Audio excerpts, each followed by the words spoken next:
Hello friends, welcome back to my YouTube channel Shikshan digital studio. प्राचीन भारतीय इतिहास के अंतर्गत अब तक हम सिंधु घाटी सभ्यता के विषय में पढ़ चुके हैं।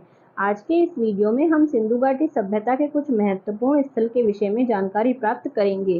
वीडियो में आगे बढ़ने से पहले अगर अभी तक आपने मेरे चैनल को सब्सक्राइब नहीं किया है तो इसे सब्सक्राइब करें, शेयर करें तथा बेल आइकन प्रेस करना बिल्कुल ना भूलें, जिससे आपको मेरे आगे आने वाले सभी वीडियोस की नोटिफिकेशन प्राप्त हो सके। तो चलिए शुरू करते हैं आज का वीडियो।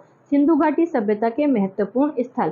सबसे पहले हम जिस स्थल की बात करेंगे वो है हड़प्पा। जैसा कि आप जानते हैं कि सिंधु घाटी सभ्यता को हड़प्पा सभ्यता भी कहा जाता है, क्योंकि जो हड़प्पा स्थल था वो इस सभ्यता का खोजा गया सबसे पहला स्थल था, इसीलिए उसके नाम पर इस सभ्यता को हड़प्पा सभ्यता भी कहा जाता है। तो चलिए शुरू करते हैं। यह स्थल पाकिस्तान के पंजाब क्षेत्र के मोंटगोमरी जिले में रावी नदी के तट पर स्थित था। भारतीय पुरातत्व विभाग के जो महानिदेशक थे सर जॉन मार्शल, उनके निर्देशन पर 1921 में दयाराम साहनी ने इस पुरा स्थल की खोज की थी। यह सैंधव सभ्यता का दूसरा सबसे बड़ा स्थल है।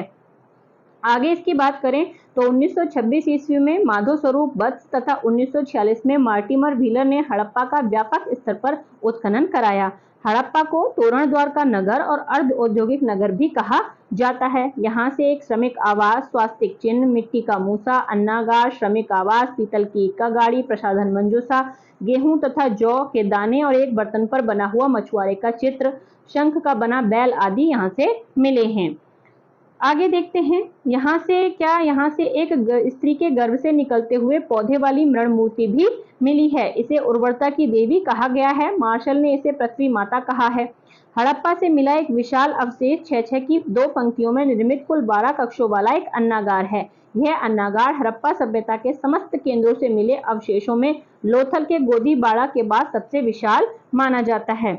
यहाँ से क्या है, यहाँ से एक सबसे बड़ा जो विशाल अवशेष है वो क्या है, 6-6 की 2 पंक्तियों में बना हुआ एक अन्नागार है, जहाँ पर अन्न रखने का कार्य किया जाता था।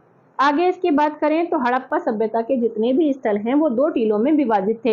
एक को कहते थे नगर टीला और दूसरे को कहते थे दुर्ग टीला। जो नगर टीला था उसमें आम नागरिक निवास करते थे और जो दुर्ग टीला था उस पर प्रशासन करने वाले जो लोग थे वो निवास करते थे। दुर्ग टीले को व्हीलर ने माउंट एबी की संज्ञा दी है।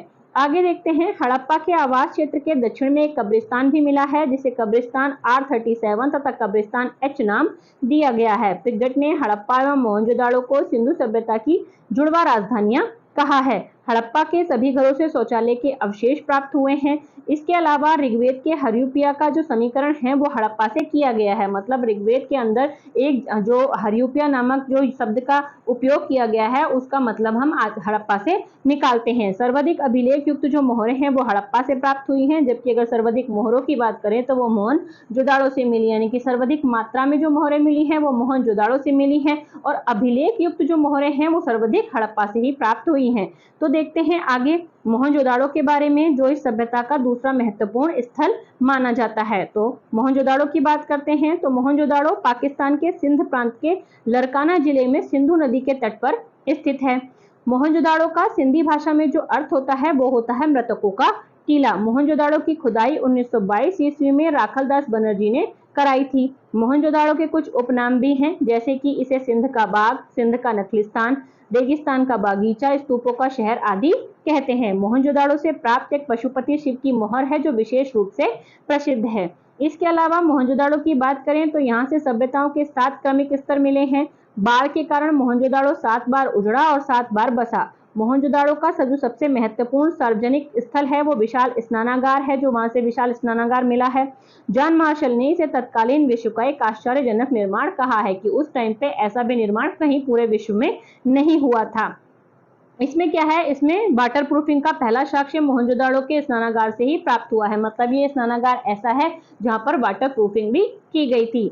यहाँ से एक मोहर मिली है जिसमें एक त्रिमुखी पुरुष के योग के पद्मासन मुद्रा में बैठा हुआ दिखाया गया। मतलब एक मोहर मिली है जिसमें एक पुरुष योग करते हुए योग की जो पद्मासन मुद्रा है उसमें बैठा हुआ है। इसे प्राचीन जो शिव का है, जो प्राचीन शिव थे या शिव का जो प्राचीन रूप था वो माना गया है। आगे अगर बात करें तो मोहनजोदाड़ो के पश्चिमी भाग में स्थित जो दुर्ग टीला था उस पर कुषाण शासक कनिष्क ने एक स्तूप का निर्माण भी कराया था, इसलिए इसे स्तूप टीला या फिर आध्यात्मिक टीला भी कहा जाता है। पश्चिमी दुर्ग टीले की जो खोज थी वो व्हीलर ने की थी।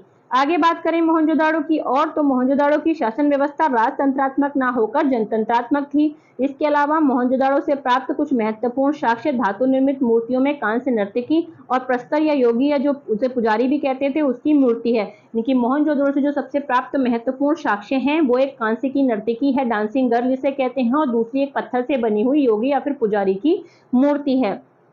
आगे बात करें तो मोहनजोदाड़ो में ग्रिड पैटर्न पर समानांतर सड़कों का जाल बिछा हुआ था, यानी कि सड़कें जो यहाँ की थी वो एक दूसरे को समकोण पर काटती थी, ग्रिड पैटर्न पर बनी हुई थी। इसके अलावा यूनिकॉर्न प्रतीक वाली 2 चांदी की मोहरें भी मोहनजोदाड़ो से प्राप्त हुई हैं। इसके अलावा सर्वाधिक भारी बटकरा जो तोलने वाला बाट था वो भी मोहनजोदाड़ो से ही मिला है। वस्त्र निर्माण और चांदी का प्राचीनतम साक्ष्य भी मोहनजोदाड़ो से प्राप्त हुआ है। मोहनजोदड़ो के मृत भांडों पर कांच के समान औपकारी या पॉलिश की गई है, जो विश्व में औपकारी का पहला प्रमाण माना जाता है। जैसे कि आज बर्तनों पर पॉलिश की जाती है, तो वैसे ही जो मोहनजोदड़ो के मृत भांड यानी कि मिट्टी के बने हुए जो बर्तन थे उन पे बिल्कुल कांच के समान चमचमाती पॉलिश की गई है, जो उस टाइम पे विश्व में औपकारी का पहला प्रमाण माना जाता है। इसके अलावा अगर बात करें मोहनजोदड़ो से प्राप्त अन्य साक्ष्यों के विषय में, तो हाथी का कपालखंड, सीपी की बनी हुई पटरी, घोड़े की मृण मूर्ति, ऊंट की हड्डियां, कुबड़दार बैल का खिलौना, बकरे के पीछे चाकू लिए हुए व्यक्ति का चित्रण जिसे पशु बलि से संबद्ध किया जाता है, वो भी यहाँ से प्राप्त हुए हैं। इसके अलावा मोहर पर सुमेरियन नावों का अंकन, जिससे सुमेरियन लोगों के साथ मोहनजोदाड़ो था उसके व्यापार का प्रूफ मिलता है। इसके अलावा कांस्य निर्मित भैंसे और मेढ़े की आकृतियां भी यहाँ से प्राप्त हुई हैं। आगे बात करें तो मोहनजोदाड़ो से प्राप्त जो पत्थर की नृत्यरत आकृति है उसे जॉन मार्शल ने नटराज शिव कहा है। जो डांस करती हुई जो एक आकृति मिली है उसे जॉन मार्शल ने नटराज शिव, जो शिव का डांस वाला रूप है, डांसिंग स्वरूप है, वो उसको कहा है।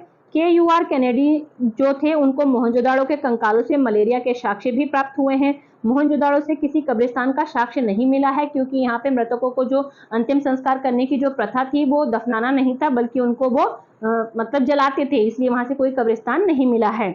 आगे देखते हैं मोहनजोदाड़ो से प्राप्त एक प्रसिद्ध मोहर के अग्रभाग पर योगी की आकृति और पश्चिम भाग पर एक वृषभ यानी कि बैल की आकृति भी मिली है। इसके अलावा हम पहले भी देख चुके हैं कि सर्वाधिक जो मोहरें हैं वो मोहनजोदाड़ो से ही प्राप्त हुई हैं। आगे हम इसके एक अन्य और स्थल की बात करते हैं, तो वो है चन्हूदड़ो। चन्हूदड़ो की बात करें तो चन्हूदड़ो की जो खोज थी वो 1931 में NG मजूमदार ने की थी। इसका उत्खनन कार्य 1935 में अर्नेस्ट मैके ने किया था। इनकी खोज तो NG मजूमदार ने की थी और जो उत्खनन था वो 1935 में अर्नेस्ट मैके ने किया था। चन्हूदड़ो से हड़प्पोत्तर संस्कृति, जिस यानी कि हड़प्पा के बाद की जो संस्कृति है उसके साक्ष्य मिलते हैं, जिसे झूकर झाकर संस्कृति कहते हैं। झूकर संस्कृति के बाद झाकर संस्कृति आई। चन्हूदड़ो में सैंधव संस्कृति के बाद झूकर संस्कृति तथा झाकर संस्कृति विकसित हुई थी। चन्हूदड़ो मनके बनाने का प्रमुख केंद्र था। यहाँ गुड़िया निर्माण का कारखाना भी प्राप्त हुआ है। चन्हूदड़ो हड़प्पा सभ्यता का एक औद्योगिक केंद्र भी था।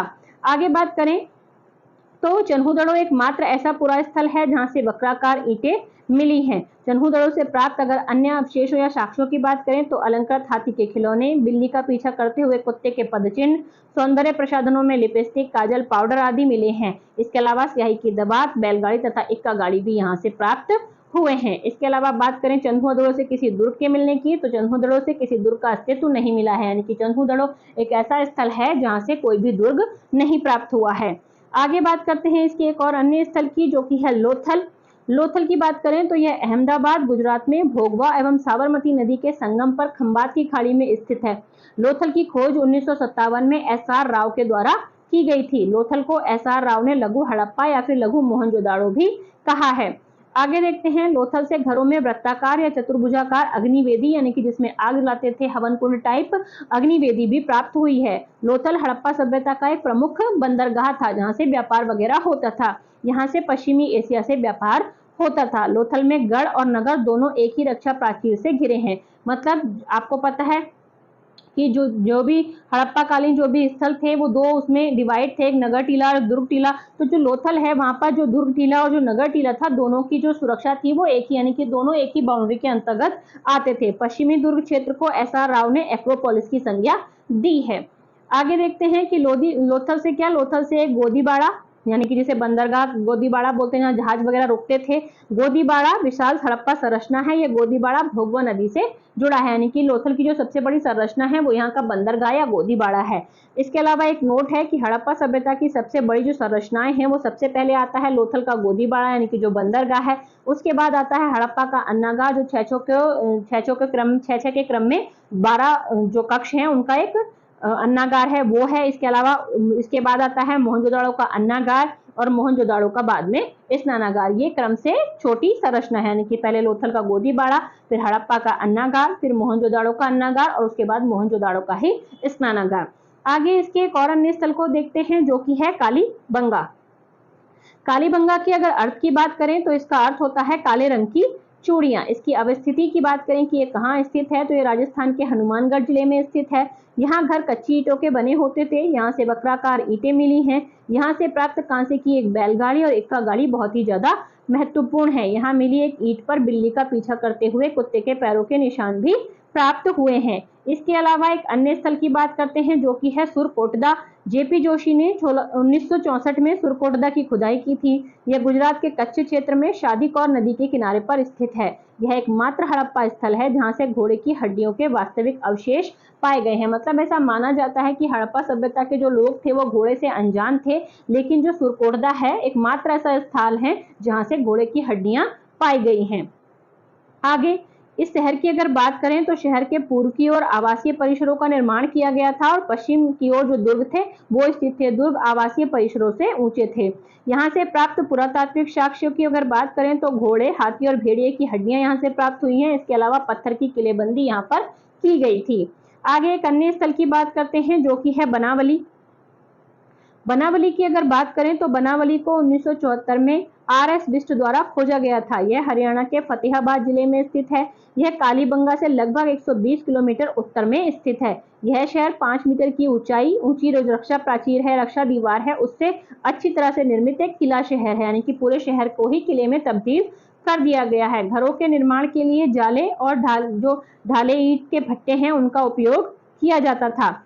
सिंधु घाटी सभ्यता के प्रमुख स्थल बनावली से प्राप्त मिट्टी के बर्तन का संयोजन कालीबंगा के समान है, यानी कि सिंधु घाटी सभ्यता का जो स्थल बनावली है वहां से जैसे मिट्टी के बर्तन प्राप्त हुए हैं, सेम बर्तन कालीबंगा से भी प्राप्त हुए हैं। यहाँ से प्राप्त अगर पुरातात्विक साक्ष्यों की बात करें तो अच्छी गुणवत्ता के जौ के दाने यहाँ से मिले हैं, खिलौनों के हल मिले हैं। इसके अलावा अंडाकार आकार की जो बस्ती है उसका प्रमाण भी यहाँ से मिला है। आगे जो अन्य साक्ष्य हैं उनमें है जले हुए ग्रेवियर के रूपांकनों से सजाए गए जो बर्तन हैं वो हाथी दांत की कंघी, कछुआ का खोल, पुरुषों और महिलाओं दोनों की मानव आकृतियां, एस आकार के जार और चित्रित मिट्टी के बर्तन यहाँ से प्राप्त हुए हैं। अगले स्थल की बात करें तो वो है सुतका गेंडोर। सुतका गेंडोर 1929 में सुतका गेंडोर की खुदाई जो स्टीन थे उन्होंने की थी। यह हड़प्पा स्थल बलूचिस्तान पाकिस्तान के मकरान जिले में दस्त नदी के किनारे पर स्थित है। अब तक यह सिंधु घाटी सभ्यता का सबसे पश्चिमी स्थल माना जाता है। पुरातत्वविदों का मानना है कि यह स्थल लोथल से मेसोपोटामिया के व्यापार मार्ग पर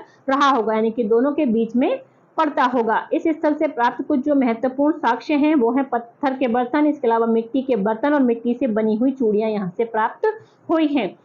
अगले स्थल की बात करें तो वो है राखीगढ़ी। राखीगढ़ी इस स्थल की जो खुदाई थी वो 1963 में शुरू हुई। यह स्थल कहाँ पे पड़ता है अगर उसकी बात करें तो यह हरियाणा के हिसार जिले में स्थित है। इस स्थल की खुदाई से पता चलता है कि राखीगढ़ी हड़प्पा सभ्यता के सुनियोजित शहरों में से एक था, यानी कि प्रॉपर नक्शे से बने हुए शहर थे। इनमें सड़कें और एक शहरीकृत सीवेज सिस्टम भी यहाँ से प्राप्त हुआ है। राखीगढ़ी के मिट्टी के बर्तन कालीबंगा और बनावली के समान हैं। यहाँ से प्राप्त कुछ पुरातात्विक साक्ष्यों की बात करें तो कांसे के खिलौने, टेराकोटा की मूर्तियां, 7 आयताकार कक्षों के 7 अन्न भंडार, चांदी और कांसे की कलाकृतियों पर सूती कपड़े के निशान आदि यहाँ से प्राप्त हुए हैं।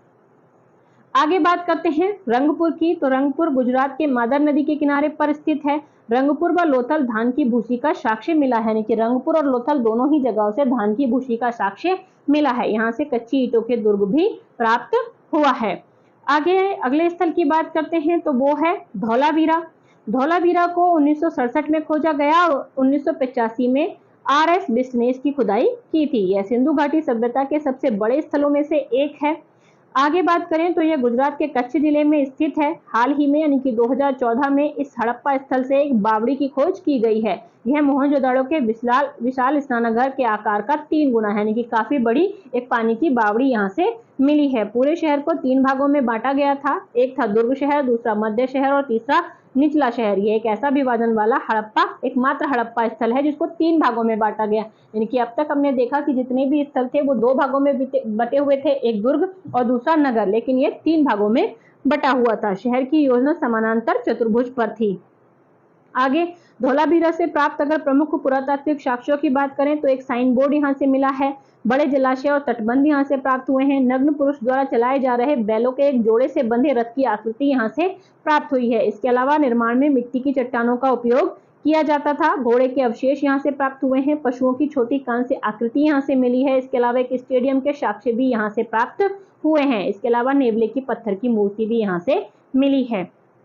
अब बात करते हैं हड़प्पा सभ्यता के कुछ अन्य महत्वपूर्ण तथ्यों के विषय में, जो कि हम ऊपर किसी उसमें छूट गए होंगे या कुछ ऐसी चीजें जो हम इसमें नहीं कर पाए तो वो इसमें कवर हो जाएंगी। तो देखते हैं कुछ महत्वपूर्ण तथ्य। सैंधव सभ्यता में नारी मृण मूर्तियां जो हैं वो ज्यादा पाई गई हैं। यानी कि कुल मिलाकर ये कहा जा सकता है कि जो सैंधव सभ्यता थी वो मात्र सत्तात्मक थी, क्योंकि मतलब जो नारी मूर्तियां हैं वो यहाँ पर ज्यादा मिली हैं। आगे देखते हैं। आगे है सैंधव वासियों के जो बर्तन थे वो मुख्यतः लाल और गुलाबी रंग के होते थे। सिंधु सभ्यता में संभवतः दास प्रथा का प्रचलन भी था। सैंधव वासी कपास के प्रथम प्रयोक्ता थे, यानी कि कपास का यूज करने वाले पहले इंसान थे। सैंधव वासी पासे का खेल और नृत्य द्वारा अपना मनोरंजन करते थे। सैंधव सभ्यता के लोगों को लोहे का ज्ञान नहीं था। आगे सैंधव सभ्यता वैदिक आर्यों से पहले की सभ्यता है, संभवतः आर्यों से भिन्न सभ्यता थी। यद्यपि सैंधववासी घोड़े से अपरिचित थे ऐसा अनुमान लगाया जाता है, लेकिन जैसा कि हम जानते हैं कि सुरकोटदा से घोड़े की हड्डियों के साक्ष्य प्राप्त हुए हैं। सैंधववासी लिंग और मूर्ति पूजक थे, जबकि जो आर्य थे जो इनके बाद आए वो प्रकृति पूजक थे। मोहनजोदाड़ो से अधिकांश निवासी भूमध्य सागरीय प्रजाति के समान माने जाते हैं। हड़प्पा तथा मोहनजोदाड़ो को जो जुड़वा राजधानियां हैं वो पिगट महोदय ने कहा है। दशमलव प्रणाली पर आधारित बाटों का प्रयोग ये करते थे जो 16 के गुणज में होते थे। इसके अलावा यहाँ से प्राप्त जो ईंटें हैं उनका अनुपात 4:2:1 था।